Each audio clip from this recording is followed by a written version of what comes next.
Coreia do Sul, 1h da madrugada.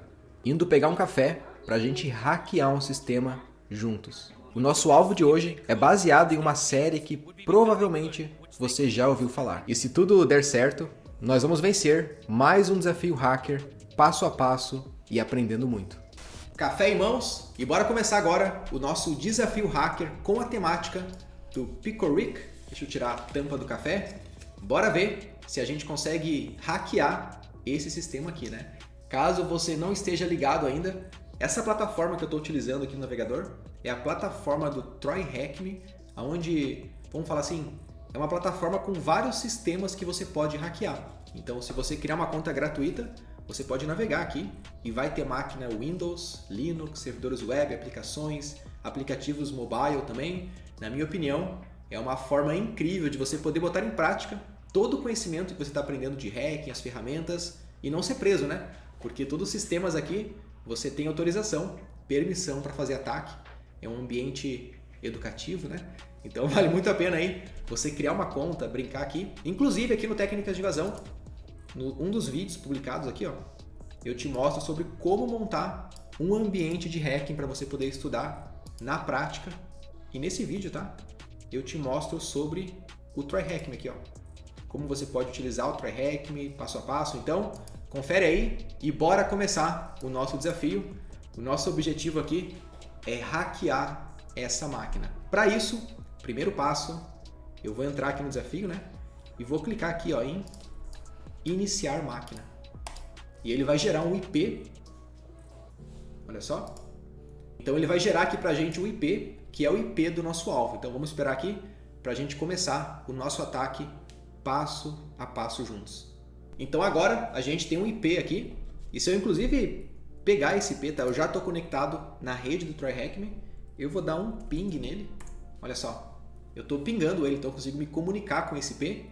E a partir de agora ele é o nosso alvo. A gente vai tentar hackear, seja o que tiver apontando, né, o sistema que está por trás aqui desse endereço IP.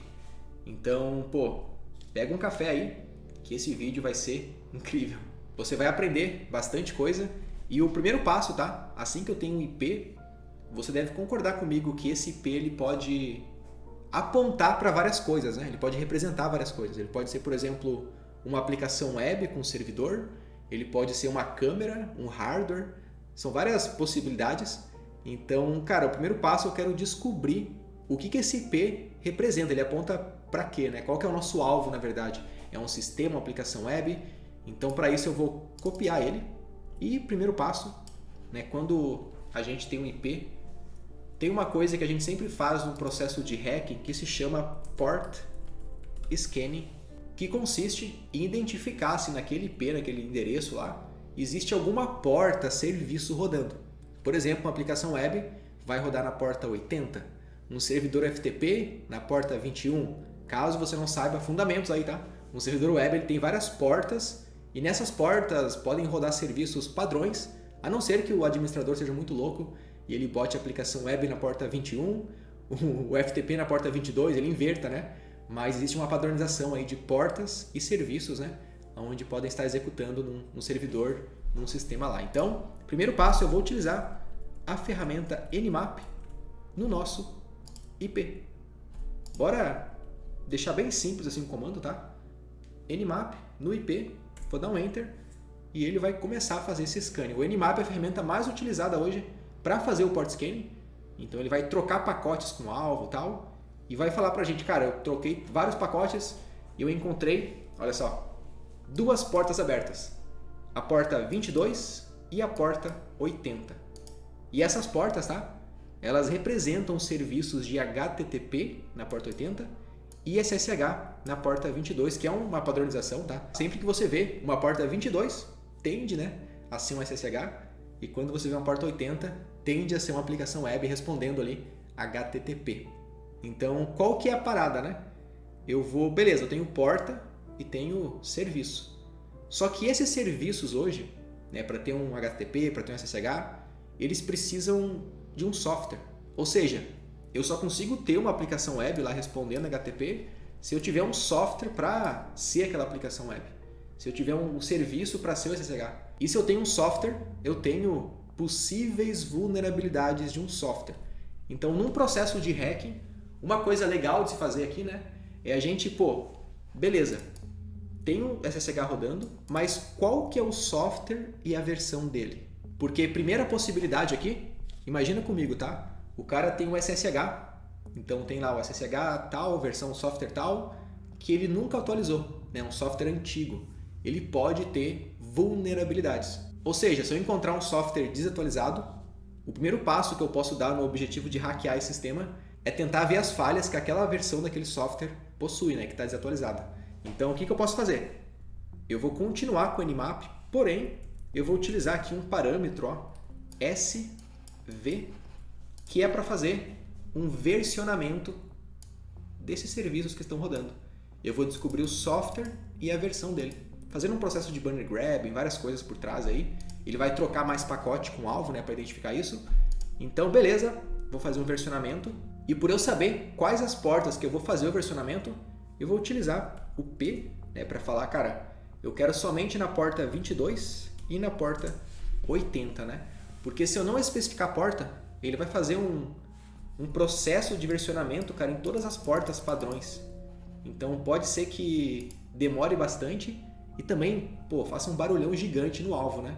Então bora fazer somente na porta 22 e 80. Vou dar um Enter e ele vai rodar aí e vai trazer pra gente o resultado. Bora aguardar, tomar um café enquanto isso? Às vezes pode demorar muito, tá? Porque depende da resposta da vítima, né? Que a gente está atacando. E olha só, o que ele trouxe pra gente. Porta 22, aberta, SSH. O software, OpenSSH 7.2. Ubuntu, então olha só, eu já consegui meio que descobrir também, né? O Ubuntu, que é um sistema Ubuntu rodando lá, através do banner do SSH. E também tem a versão do SSH, 7.2. Olha que bacana, né? Eu posso, inclusive, agora pesquisar se essa versão do software tem vulnerabilidades, tem exploits, tem alguma forma de explorar documentada. E também, olha só, o HTTP, o nosso Apache lá, tem a versão 2.418 rodando. Então, Apache versão 2.418. Eu não sei se é a versão mais atual. Eu poderia também tá pesquisando isso para tentar buscar um exploit, se tem alguma vulnerabilidade que eu possa explorar nessa versão do Apache. Mas vamos por partes aqui, né? Se eu tenho uma porta 80 aberta com uma aplicação web, né, um Apache rodando no servidor, o que eu posso fazer?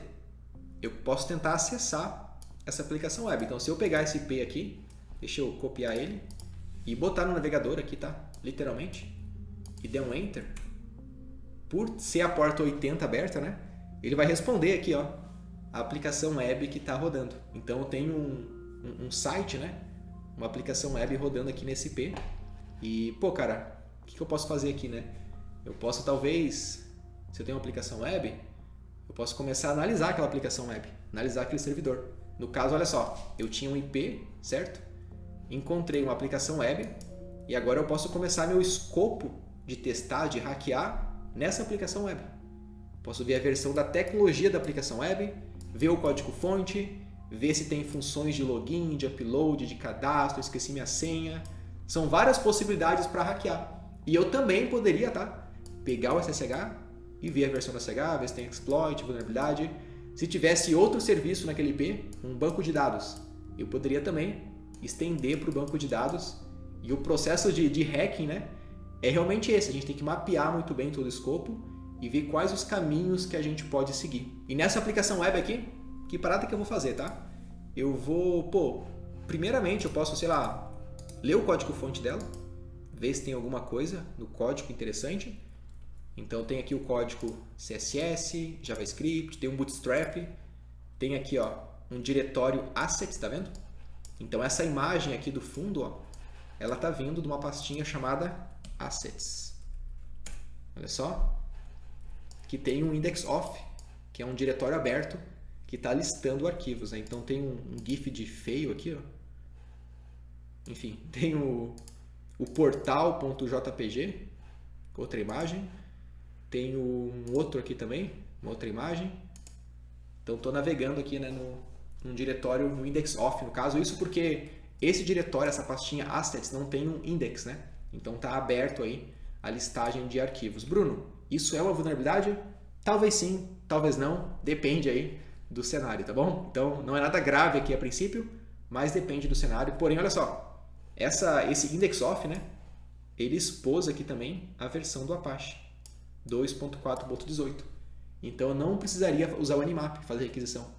Navegando na aplicação web, eu poderia também ver a versão do Apache, simplesmente lendo aqui, né, o banner exposto no index off.